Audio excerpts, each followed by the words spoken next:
Episode 47. The Challenger shuttle disaster was staged. Welcome back to the Conspiracy Theory Analyst. I'm your host, Robin Veru. There are moments in history that sear themselves into collective memory. For America, one of those moments was January 28, 1986. Millions tuned in live to watch the launch of the Space Shuttle Challenger. It was supposed to be a triumph of space exploration, especially with teacher Christa McAuliffe on board, the first civilian chosen to go to space. But 73 seconds after liftoff, the shuttle broke apart. The world watched in shock as fire and smoke filled the Florida sky. All 7 crew members were lost. Or were they? Because for decades now, a fringe but persistent theory has whispered something different.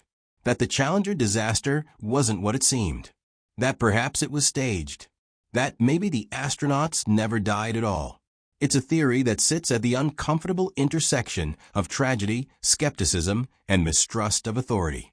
And tonight, we're going to walk carefully through it. Detailed explanation. To understand the conspiracy, we need to first understand the context. The Challenger was NASA's second orbiter, following Columbia. It had already flown missions successfully. But by 1986, NASA was under pressure.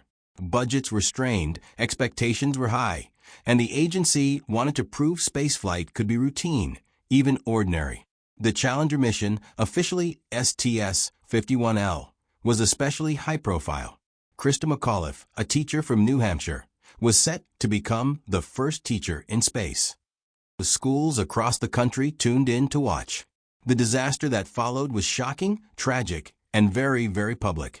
But almost immediately, questions arose. Engineers had warned of problems with the O-rings in cold weather. NASA managers pushed ahead anyway. The official investigation concluded that design flaws and managerial failures were to blame. Still, for some, those explanations didn't satisfy.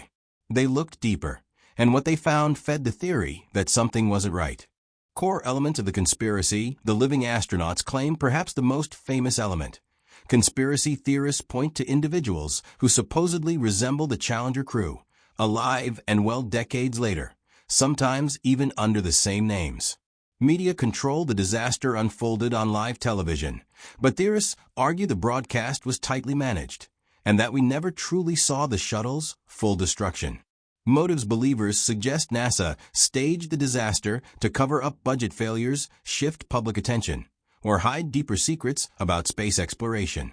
The teacher in space. Some argue that Christa McAuliffe's selection and supposed death were symbolic, a way to generate maximum emotional impact, solidifying NASA's image as both heroic and tragic. The aftermath. NASA shut down shuttle flights for nearly 3 years, then returned with stricter controls. Was this a natural response or a planned pause? Evidence for and against evidence for. Conspiracy researchers have identified living individuals with the same names and resemblances as Challenger crew members. The suspicious decision to launch despite warnings from engineers suggests something was being forced. NASA has a history of secrecy, especially during the Cold War. Evidence against. The living astronauts are mostly coincidence. People with similar names and faces. None are proven to be the actual crew. Families of the astronauts publicly grieved and remain active in memorial foundations. Multiple investigations, including by the Presidential Commission, confirmed technical causes. The tragedy was witnessed by millions live. Staging it would require enormous coordination and silence across decades. Pros and arguments in favor. For believers, the Challenger disaster fits into a larger pattern. Distrust of NASA. They argue that space exploration has always been politicized, from the moon landing to shuttle missions. If the government could fake one event, why not another? They point to inconsistencies. Why launch in such cold conditions against expert advice? Why were pieces of the wreckage handled so secretly afterward? Why are there uncanny resemblances between the Challenger crew and people still alive today?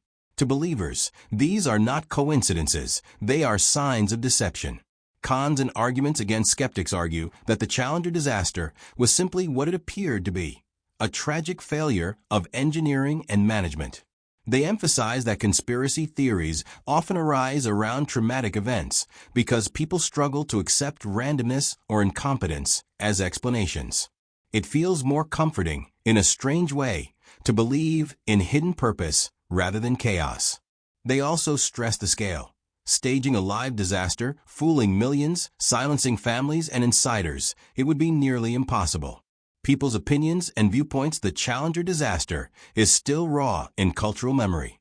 For many Americans, it was a moment of shared grief, a reminder that space travel is dangerous. For others, especially in the conspiracy community, it has become a symbol of hidden truths, an example of how governments and institutions may manipulate narratives for control. Pop culture reflects this divide. Documentaries and films focus on the tragedy, the bravery of the crew, and the lessons learned. Online forums, meanwhile, continue to recycle claims that the astronauts live on, perhaps living quietly under new roles. Conclusion: so, was the Challenger disaster staged? Here's what we know. The official investigation pointed to O-ring failure, a mix of technical flaws and human pressure. That explanation is supported by engineers, scientists, and decades of study. But conspiracy theorists insist there's more to the story, that NASA manufactured a tragedy to serve hidden purposes, and that the astronauts might never have died at all. In the end, this theory reflects a larger truth about human psychology. In the face of tragedy, some see incompetence, others see conspiracy, and between the two lies a tension that never truly resolves. This has been the Conspiracy Theory Analyst. I'm Robin Veru. If you found this episode thought-provoking, don't forget to rate and follow on Spotify.